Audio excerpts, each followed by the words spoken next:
Je m'appelle Anthony. Salut. Salut, ça va? Ça va? Ouais, c'est cool. Tu sais pourquoi il y a autant de monde? Ah ouais, son dernier cours a eu un certain succès. Et t'en as pensé quoi? J'ai détesté. J'ai adoré. Ce prof est brillant. Un but de sa personne. Des techniques pédagogiques super originales. Je le trouve. Mystérieux. Louche et inutilement sévère.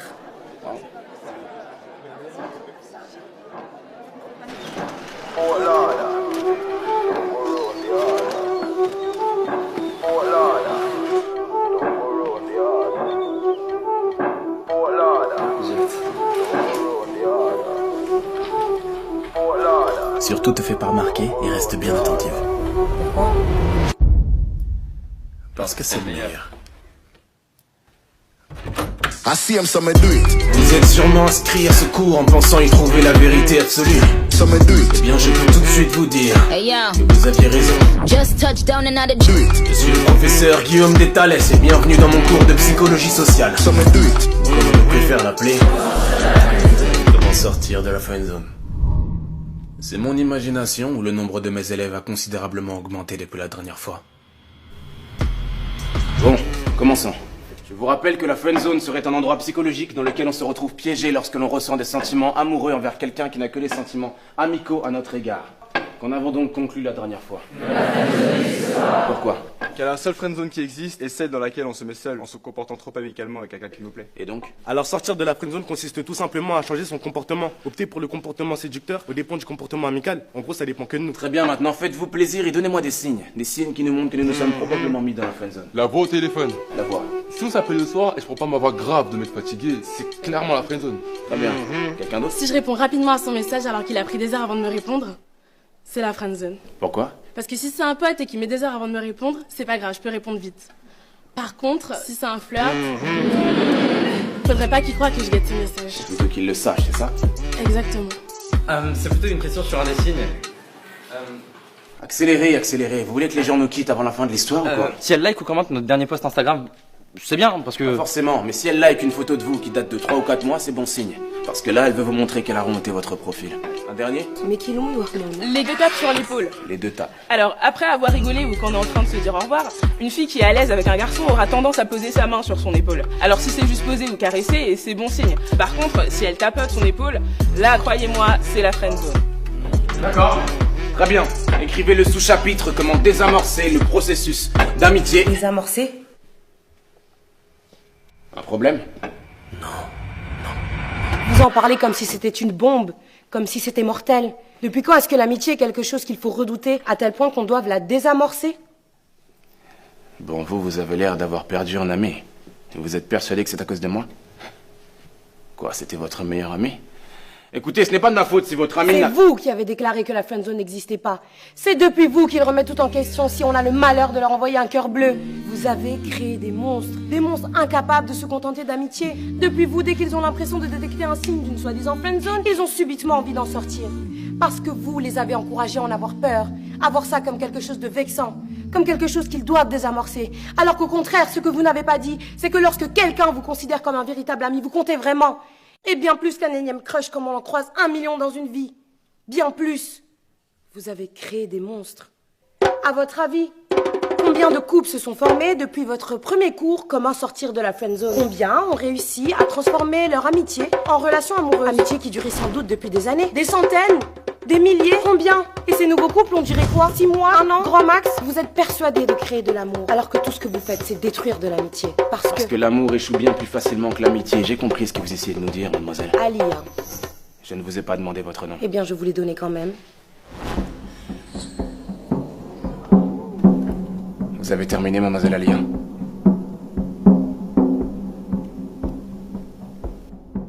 Reprenons. Vous avez créé des monstres.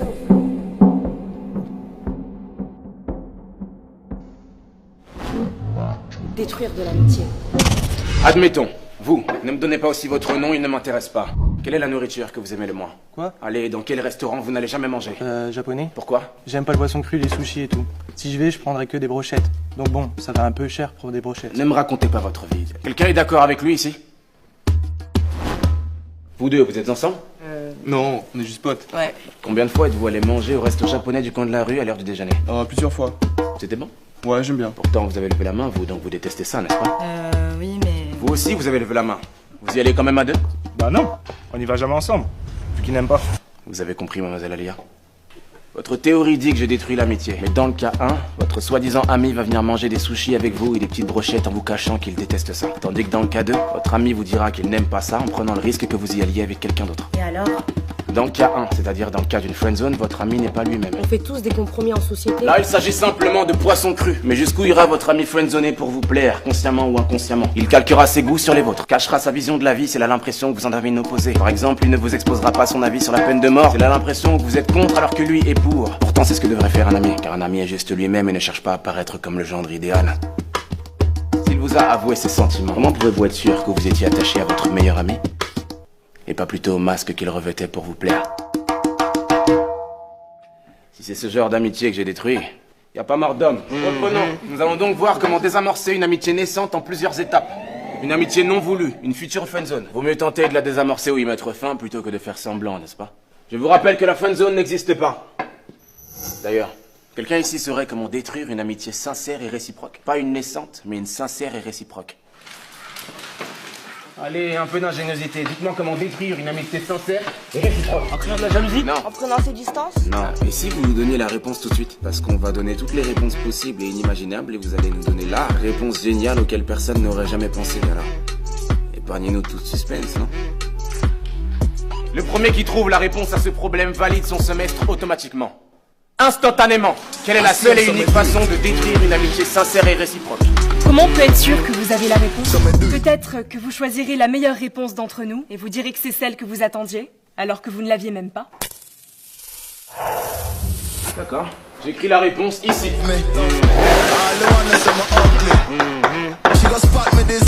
Vous avez jusqu'à la fin du cours pour la trouver.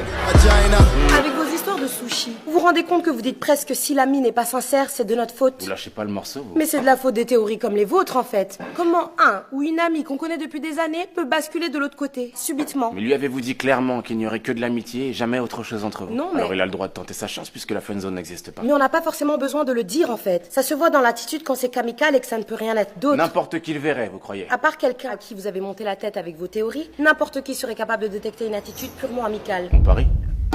Donnez-moi votre numéro de téléphone. Quoi? Vous voyez l'homme de ménage à l'extérieur de l'amphi? Il s'appelle Richard, il travaille dans cette université depuis un peu moins d'1 an et il est homosexuel.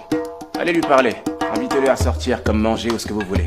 Invitez Richard mais purement amicalement comme vous dites. Vous prétendez que n'importe qui reconnaîtrait votre attitude amicale. Mais si Richard croit plutôt que vous lui faites des avances, alors il vous dira qu'il est homosexuel et qu'il n'est pas intéressé. Dans ce cas-là, je gagne le pari. Et dans le cas contraire, s'il accepte le rendez-vous, c'est qu'il aura reconnu vos intentions purement amicales. Et là, c'est vous qui gagnez le pari. Facile. Mais je n'aime pas les tricheurs, alors donnez-moi votre numéro de téléphone et cachez un écouteur dans l'une de vos oreilles. Je vous appelle en haut-parleur pour que tout le monde puisse entendre votre conversation avec Richard. Alors, pari tenu?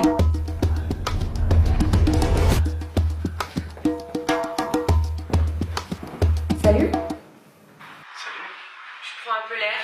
Ce cours est super ennuyant. Oh, soyez un peu plus crédible.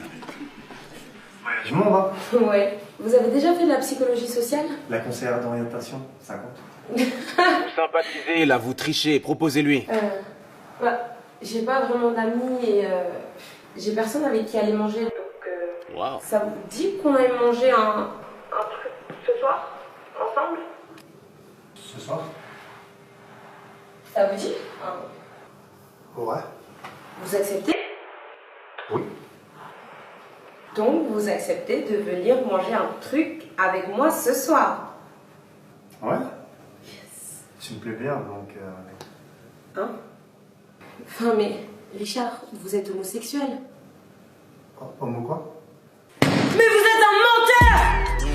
J'ai gagné. Mais vous m'avez dit qu'il était gay! Je ne vous avais pas fait croire qu'il était gay. J'aurais fait autrement! Oui, vous n'auriez pas été vous-même. Là, le croyant gay, vous n'aviez aucune crainte de lui plaire, alors vous avez eu une attitude amicale tout en étant vous-même. Mais il a quand même cru que vous lui faisiez des avances, parce que chacun a sa sensibilité. J'ai gagné. Revenons en cours. Comment désamorcer une amitié naissante et non voulue? 1. Choisissez. Saisissez toutes les occasions de ne pas le ou la laisser choisir. Que ce soit le film que vous allez voir au cinéma ou la place où vous asseyez au resto. Imposez votre choix. Finalement, tu lui ressembles. À ce prof. Hein, tu lâches pas l'affaire comme lui. Mieux vaut l'agacer plutôt que d'être toujours d'accord avec lui ou elle. Mais fais gaffe à pas trop le pousser à bout. Parce que je pense pas que lui supporterait de réaliser qu'il a peut-être tort. Ne soyez pas trop visiblement à l'aise. Montrez de la timidité et de la réserve. On est trop à l'aise avec un ami, pas avec un amant. 4. Soyez plutôt distant que trop présent. Ignorez-le ou là pendant 2 jours et revenez comme une fleur le 3e. Laissez l'autre revenir vers vous. 5. Non. Yes, c'est la fille qui m'a friendzoné, monsieur. Non, ne répondez pas. Ne répondez pas! Allô? Oui, tu m'as demandé de t'appeler. Qu'est-ce que je dis? Il y a plein de choses que tu ne sais pas de moi. Écoute Charles, si c'est encore par rapport à ce dont on a parlé, je te répète pour la énième fois que je te considère comme un simple ami. Je suis désolée si t'as compris autre chose, mais... Tu n'as jamais été une amie pour moi. D'accord, tu me l'as dit 10 fois, j'ai compris, d'accord. Mais s'il te plaît, Charles, arrête. Tu m'appelles tous les jours, c'est bon, j'ai compris. Tu commences réellement à me faire peur, en fait. Lâche l'affaire, s'il te plaît. Allô? Alors c'est bon? Elle va me rappeler, c'est ça? C'est quoi la prochaine étape? Vous allez me sortir de la friendzone, monsieur? Hein? La friendzone n'existe pas. Asseyez-vous et fermez-la. Vous ouvrez encore la bouche sans que je vous ai donné l'autorisation et je vous mets à la porte à tout jamais. Vous avez compris? C'est vous. C'est depuis vous. Vous avez créé des monstres. Des monstres!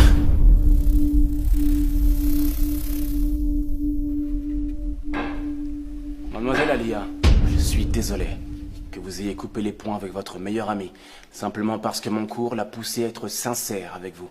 Désolé qu'il vous ait menti depuis le jour de votre rencontre. Je suis désolé qu'il n'ait pas continué à ravaler ses sentiments sans vous le dire, pour que vous puissiez garder un ami fidèle, un toutou, qui va toujours de votre sens et qui vous regarde avec des yeux pleins d'étoiles pour vous permettre de faire le plein de confiance en vous et votre petite personne. Je suis désolé.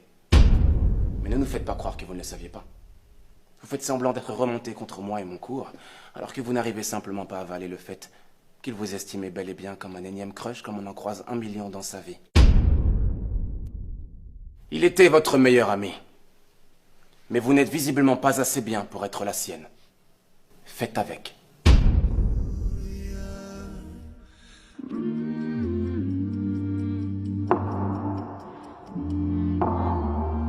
Je ne suis pas vraiment d'accord cette fois, monsieur.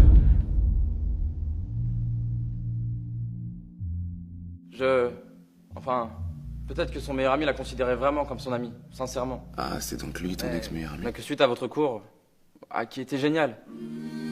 Peut-être qu'il s'est dit que s'ils s'entendaient si bien, peut-être que ce serait du gâchis de ne pas tenter de se mettre ensemble. Et puis, peut-être qu'à force d'y penser, il a fini par lui faire part de tout ça. Mais que ça a brisé quelque chose entre eux et qu'ils ont préféré s'éloigner. Mais de là à dire que l'amitié n'était pas sincère... Je vous avais dit que le prochain qui ouvrait la bouche dans mon cours sans mon autorisation serait mis à la porte, alors fichez-moi le camp. Je dis fichez-moi le camp! Vous croyez où là? J'ai une tête de psychogigale ou quoi? Vous croyez pouvoir venir dans mon cours, raconter vos sornettes, comme si j'étais un plateau télé? Et vous aussi, mademoiselle, vous créez des monstres. Sortez de mon cours et ne revenez jamais!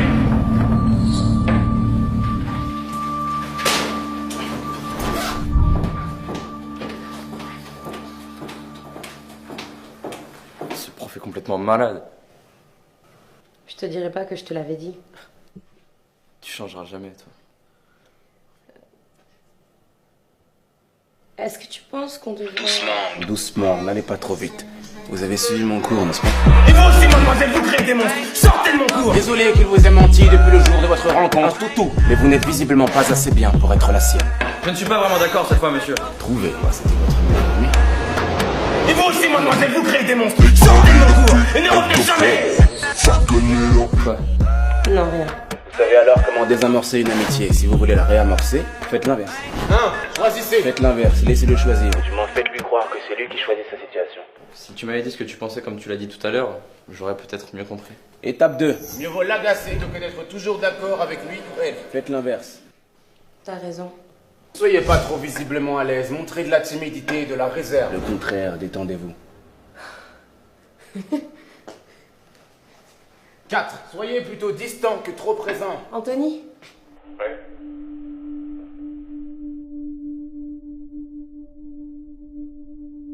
La friendzone n'existe pas. C'est un endroit psychologique dans lequel on se retrouve piégé lorsqu'on a fait une erreur comportementale. Ça arrive, ça se rectifie. Tu sais, on peut aller parler et manger à la pizzeria, là où on avait l'habitude d'aller. Mais l'amitié est un choix. La refuser en est un aussi. Non. Si vous vous choisissez de détruire cette chose inestimable délibérément pour je ne sais quel état d'âme, quelqu'un ici saurait comment détruire une amitié sincère et réciproque. Vous ne pourrez vous en prendre qu'à vous-même. Allons plutôt manger un burger. J'ai jamais aimé les pizzas. Les deux